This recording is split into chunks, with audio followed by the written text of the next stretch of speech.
society where the people fear the government when the government should fear its people.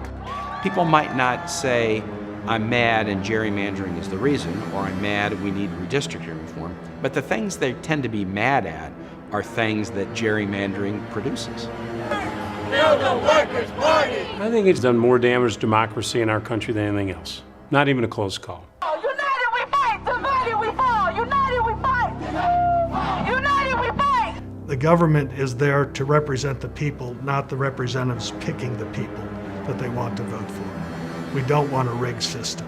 This is America. And more importantly, it's Virginia.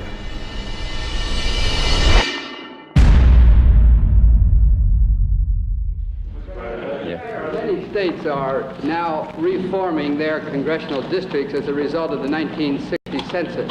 And inevitably, this leads to charges of gerrymandering directed at both parties. Well, it's still, even if you could pass those proposals, you could still have a good deal of gerrymandering. With a 98% rate of re-election, a seat in Congress is one of the most secure jobs in America. We'd had in Virginia, ever since about 1851, middle of the 19th century, the rule that congressional districts had to be contiguous and compact. You can sort of imagine a district that is compact and contiguous, as opposed to the districts we actually have most of the time that look like Rorschach tests. They're splattered all over the map, clearly not contiguous or compact. Okay, our first district is Maryland's 3rd district. So I want you to look at this and tell me any image that comes to mind, okay? So what do you see? Like a face with eyes and a nose? The next one is Virginia's 20th Senate District. Ooh, I don't know. It's just kind of like all over the place. You know what? It kind of looks like the Loch Ness Monster. What do you see? Wow. That one looks like a kind of like a snake that's been run over by a car. A lion? That's an obese lion. It's okay. I mean, this is the world we live in now. Yeah, because there's his feet. There's 2 feet. Tiny feet. I guess maybe those are the other 2, and he's got a... Let's go to the next one. Okay. Oh, it's like an evil guy laughing. An evil guy laughing. At a city. With the humps, and then that's his head sticking out. I see that. I can't believe that's a district. Like the teeth are like this, he's like... He's maniacally laughing Yeah. at what appears to be a crumbling cityscape. Yeah. Like a dragon on its back, like floating in a pool or something. It's got its legs up in the air. It's just relaxing. Yeah. He's not looking to breathe fire and destroy castles. No, he's not on the clock.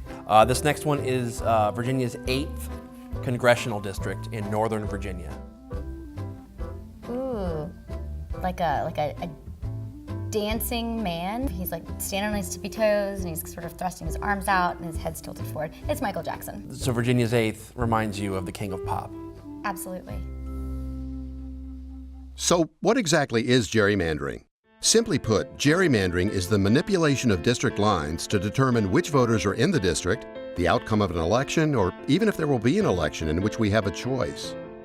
How does this happen? We better start at the beginning. Every 10 years, the U.S. Constitution mandates that every resident of the United States be counted in the census. A questionnaire is sent to every household in America and is due to be returned to the U.S. Census Bureau on Census Day, April 1st. Yes, April 1st. The data collected ultimately determines how and where representation is distributed within the House of Representatives and in state legislatures. And the process by which these district lines are drawn is called redistricting. Now, here's where it gets tricky. How those lines are actually drawn every 10 years is left to the discretion of state legislatures, or more specifically, the legislators whose party happens to be in power at the time of the census. Since these legislators are politicians who will face elections every 2 or 4 years, district boundaries can be critical in deciding which voters are within the boundaries whether he or she will have an opponent, whether it will be a competitive race, even whether the outcome of an election will be in doubt. As you might imagine, this process lends itself to district lines being manipulated by the politicians drawing them, giving an advantage to the party in power, favoring one political party over another. The term gerrymandering dates back to 1812, when Massachusetts Governor Elbridge Gerry signed a bill that allowed districts to be drawn to favor his political party, the Democratic-Republican Party. Yes, it no longer exists. The lines drawn were so contorted that one of the districts was believed to resemble a salamander. A cartoon highlighting the new map and the South Essex Salamander District ran in the Boston Gazette in 1812 with the headline, "Gerrymander, a new species of monster." But while Governor Gerry may get the credit, some scholars believe Governor Patrick Henry of Virginia was the first to use political redistricting. In 1788, he attempted to fix an election for Congress by creating a district to force future President James Madison to face James Monroe, another future president. In my mind, it should be Henrymandering. It shouldn't be gerrymandering, because the first efforts to essentially draw somebody out of their district was done by Patrick Henry.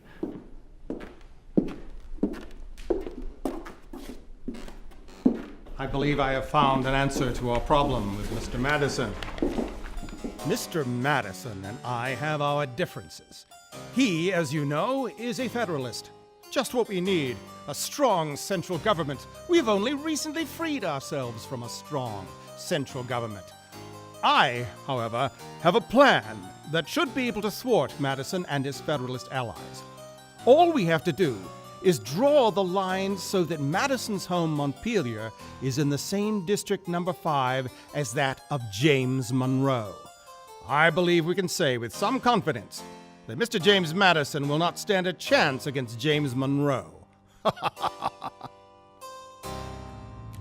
Virginia is the home of the original effort to draw somebody out of their district for political purposes, to choose voters, if you will, in the history of this country. Like many things that Massachusetts tries to claim it was first in, and Virginia really was, this is one of them also. Actually, that plan failed. James Madison was elected anyway, and Governor Henry avoided going down in history with the indignity of Henrymandering. 24 years later, when Madison was elected to his second term as president, his vice president was Elbridge Gerry. Go figure. Legislators now pick their voters rather than voters pick their legislator. It really happens. You see, if you take a set of precincts, if you draw them north-south, it might have an outcome historically predictable that the Democrats would win. But if you draw the district east-west, it may have an outcome of Republicans controlling it. And guess what? The way this works, of course, is by human nature, the people in office want to stay in office, want power, so they draw that district in the direction that would serve their interests most. 12 localities in that one district, and I could actually get in my car and drive from my driveway to the White House from Portsmouth in about the same amount of time as it took me to get to the end of the district in Halifax and South Boston, that bumped right up to Martinsville in Pennsylvania County. We're certainly seeing in state after state, whether it's Illinois or Michigan or Indiana or Delaware or Virginia, that there are a surprising number of voters. Oftentimes in polls, it's a high majority of 70 or 80% of voters who instinctively get that redistricting should not be drawn, lines should not be drawn by legislators themselves, because it leads to a fundamentally broken system. But I do think it's very difficult for us to try to draw these lines. There isn't any doubt that they're unsatisfactorily drawn, not only for the Congress, which is not the worst offender, but for state legislatures, where we have very, and have had for many years, notorious examples of gerrymandering, but which is a responsibility for the states, not the federal government. Even the body that the framers of our Constitution intended to be the most vulnerable to shifts in public attitudes, the House of Representatives, has, with a combination of gerrymandering, changes in campaign finance rules, and the powers of incumbency, become a virtually permanent chamber no longer truly responsive to the people. No single factor is more basic to restoring competitive elections than ensuring fair redistricting. I propose a new criteria for redistricting without favor to party. To respect established community boundaries, we must draw district lines that respect the needs of the people, not tailor them to the political needs of either party. If we want a better politics, it's not enough just to change a congressman or change a senator or even change a president. We have to change the system to reflect our better selves. I think we've got to end the practice of drawing our congressional districts so that politicians can pick their voters and not the other way around. It shouldn't surprise us that presidents of both parties have come out strongly in favor of redistricting reform, as well as a number of other political leaders who know the process well. Everybody realizes that this is something that both parties have been guilty of in the past, and it's got to end. So how does gerrymandering actually work? In 2015, the Washington Post gave a clear example of how this happens. Let's say we have 50 people who have to be divided among 5 districts, with each district sending 1 representative to the House of Representatives. Of those 50 people, 60% are in the blue party and 40% are in the red party. Now, if you were able to draw district lines so that you have 3 perfect blue districts and 2 red districts, you're home free. Problem is, that's not always possible, even in the absence of politics, when districts are supposed to be compact and contiguous. So let's try to make these a little more compact. If we divide it this way, that's compact, but look what happens. 5 blue districts and not a single red district, even though nearly half the voters are red, so it's not fair. And the lines could even be drawn so they're not compact or fair. If we do it this way, we end up with just 2 blue districts and 3 red districts, in spite of the fact that well over half the voters are blue. That's what happens all too often with gerrymandering. The bottom line is, if districts are manipulated to be drawn in a manner that promotes the self-interest of legislators while ignoring the interests of the citizens, your voice does not matter and your vote does not count. In the words of former Justice Department Chief Jerry Hebert, gerrymandering is the process of turning democracy on its head.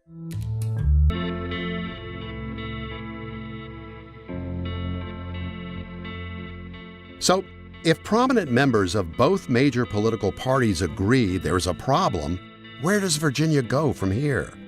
How do we tackle these systemic issues head on? One Virginia 2021 is a special organization.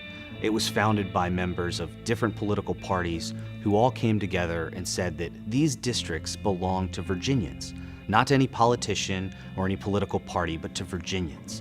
And we've got to find a way to restore that. The reason I was so willing and so excited to help launch One Virginia is because while I was in the General Assembly, I saw firsthand how critical it was for legislators to work together to solve problems. And while reform is not going to change the number of seats dramatically, what it will do is make the districts less partisan and less polarized, actually giving legislators a chance to reach across the aisle, work together, debate ideas, and solve problems. According to One Virginia, their mission is to advocate for the creation of an independent redistricting commission, independent of the General Assembly, to draw legislative district lines. The commission would be required to use clearly defined, objective criteria, invite public participation, and be fully transparent. We're fighting this battle on all fronts, through public education, through grassroots advocacy to our state legislature, and in the courts. The court battles are important because they add a sense of urgency to the timeline of an otherwise every decade process, but they also help curb the most egregious excesses of the last redistricting we went through. But at the end of the day, in 2021, Virginia's going to be faced with having to draw new lines for our state legislature and Congress. We got to fix the process. We've got to get it right. In my 18 years in the Attorney General's office, I handled all of the major redistricting litigation in the Commonwealth.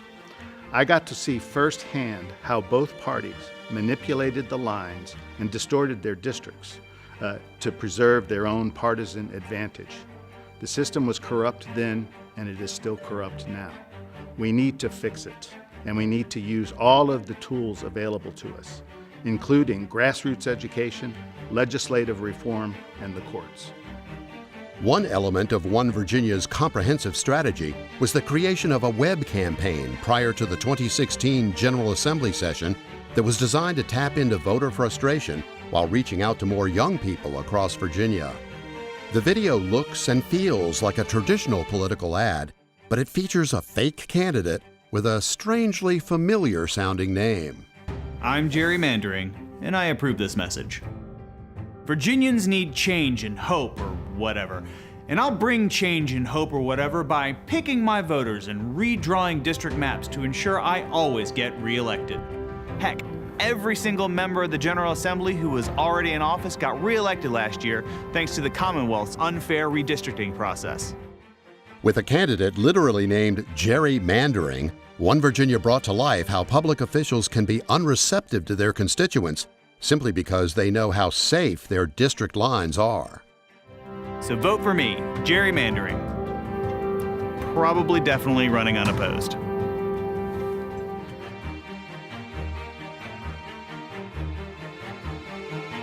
Some people in the General Assembly deserve a lot of credit. They've been working on this issue for a very long time, even at the risk of hurting their own party. I will tell you that when I introduced it in 1982, Democrats were dominant in the legislature. I thought it was a statesmanlike thing to do, for heaven's sakes. I've reintroduced it now with the Republicans in power, and they have sometimes started their committee meetings by saying, oh yeah, we understand why you want to do that. You want to get back in power. And I hold up my little 1982 bill and say, see, I was doing this back when Democrats were in power because it's the right thing to do. I've been an advocate for reform measures in the past. I've carried legislation almost every year since I've been elected. There are lots of ways to get there, and there are lots of moving parts in the redistricting process. But at the end of the day, however you do it, whatever your reform measure is, coming up with a process where you feel like that the public and your constituents believe that, number one, there's transparency, number two, there's consistency, and number three, there's fairness in that process. You will never take politics altogether out of it, but I think an independent group will have less political considerations influencing the decisions than if elected politicians have at it and no one else is involved. I've come to the conclusion that the best way is to have nonpartisan redistricting commissions or a bipartisan redistricting commission or independent redistricting commission to draw maps that are fair and that favor the voter and not the incumbent. It always passes in the Senate. There's always been bipartisan support in the Senate. And then it gets to the House, and it usually in a wee hour of the morning in a subcommittee where there's no recorded vote, it just kind of fades away, and that's the last folks hear about it until the next year. Morning, everyone. We're going to go ahead and bring the subcommittee to order here. Madam Chair, members of the committee, I'm Mindy Carlin. I represent the Northern Virginia Chamber Partnership. That includes the Loudoun County, Dulles Regional, and Greater Reston Chambers in Northern Virginia, 2,800 businesses representing 100,000 jobs. And I'm here to express support for the criteria bills that you heard about earlier. Good morning. I'm Mary Jo Fields with the Virginia Municipal League. We too support redistricting reform. Carol Nagle with the League of Women Voters of Virginia, and we certainly support changes in the redistricting process. I'm John Easter with the Greater Richmond Chamber. I'd like to express our support for the 3 redistricting criteria bills. I'm Kathy Bircher with the Virginia Education Association. We also are in support of the criteria bills and the voter referendum bills. Reggie Ford with the Richmond Crusade for Voters. We do support the redistricting. My name is Damus Boudreau. I represent the Virginia Coalition of Latino Organizations and the Virginia Hispanic Chamber of Commerce, and we support legislation that would encourage fair and open redistricting. Thank you. My name is Karen Raschke, representing the Richmond First Club. We support redistricting reform for fair redistricting, and any and all these bills make a giant step in that direction. Is there anyone that would like to speak in opposition of the bills? Any more comments this morning?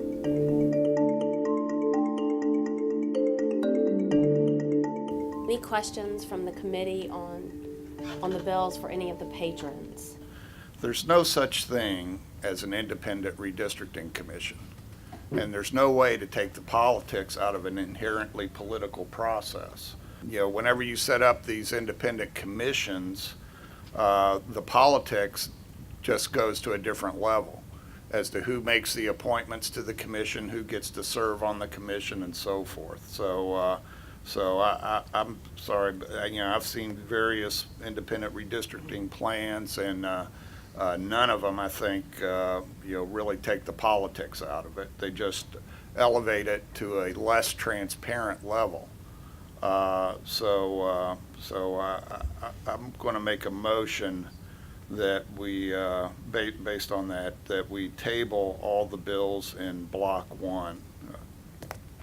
Respond by saying aye. Aye. All opposed? No. Madam Chair, if I could just say for the record, I mean, those bills were, a lot of them were very different and had merits and maybe non-merits to be discussed. This is the first time I can remember 5 bills that were so different being put in one block to be killed. I was very disappointed that the majority used a procedure. I did not know this was going to happen, to put all 5 bills of substance that affect better nonpartisan, bipartisan redistricting into one motion to table all 5 of them at the same time. And a motion to table it's not discussable. You can't debate it. That's the way business is done over in the House of Delegates. Should they choose not to have a piece of legislation see the light of day, they put people in particular that they select on those committees who would be opposed to redistricting because it would threaten their chances of staying in the seats that they hold. And so those committees are stacked. That's politics at its best or worst, whichever way you're looking at it.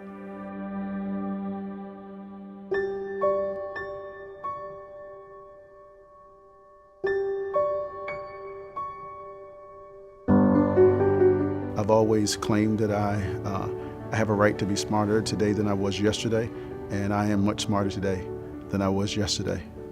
We drew districts that protected incumbents. It's just the way the culture is. However, that process undermines democracy. It's not healthy for the democratic process. In the 200 plus years of Virginia's history, there's never been a sustained period between redistricting where there's been a conversation about redistricting like there has been right now. 20 years ago, if you had mentioned an independent redistricting commission, it would have been laughed out off the Capitol Hill. But now people are actually listening and voting for it. We need to build political momentum over time. And it seems to me that that's the far better approach to this. And that what they are doing is that they are educating more citizens about this. They are educating more legislators about this. They are getting more support from people and governors and prior governors and the like. And that this is the way to actually sort of move this forward. I believe that once people get more familiar with it and understand, and we perhaps go through another redistricting, that I think we'll get there. Absolutely. I was born and raised in Virginia, and I love this Commonwealth. It's the best place on earth to live as far as I'm concerned. But I also remember massive resistance. I remember school segregation. I remember the vestiges of the darker days in Virginia's history. We got past that. I don't see why we can't hope for the same thing with legislative apportionment. The millennials are sick and tired of this party label thing. They want to know about the person, and they want to know how that person's going to represent them, and they insist on transparency. I think it's going to have to change. I really do. This is ridiculous. It is too complicated to figure out where to vote and who my delegate is or state senator. There's got to be a better way, and I would hope that somebody who's running for governor in the future, or attorney general, lieutenant governor, state legislators, will run on this issue. Make it one of those darn right issues. And I think people could get behind it because it's a good government issue. There are states that have done nonpartisan redistricting reform. Why would we want to be the last? You know, let's be a leader and join that effort. And I would hope that citizens might encourage their legislators in that way. You know, what are you doing to promote fair legislative districts? I've been very pleased to see the business community step up recently in terms of these statewide efforts to promote reform. I'm proud of the fact that we've got in this Virginia reform effort both Democrats and Republicans, former elected officials of great stature, saying, hey, we need to get this right in Virginia. I think you can only postpone the right thing from happening for only so long. People of goodwill will have to step forward and say, look, this is not the right way for us to legislate, that the voters should have a right to choose their representatives, and that we want a fair, nonpartisan commission to draw the lines. It's not the question of if it's going to happen, the question is when it's going to happen. I think we're closer now than ever.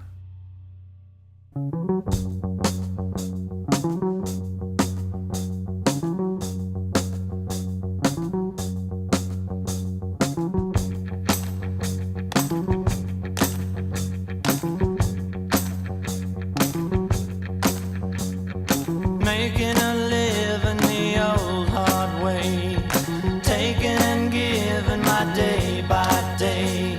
I dig snow and rain and the bright sunshine. Taking the line, dragging the line. My dog Sam eats purple flowers. Ain't got much, but what we got towers. We dig snow and rain and the bright sunshine. Taking the line, taking the line, taking the line, taking the line. I feel fine. I'm talking about peace of mind. I'm gonna take my time. I'm getting the good side. Taking the line, taking the line.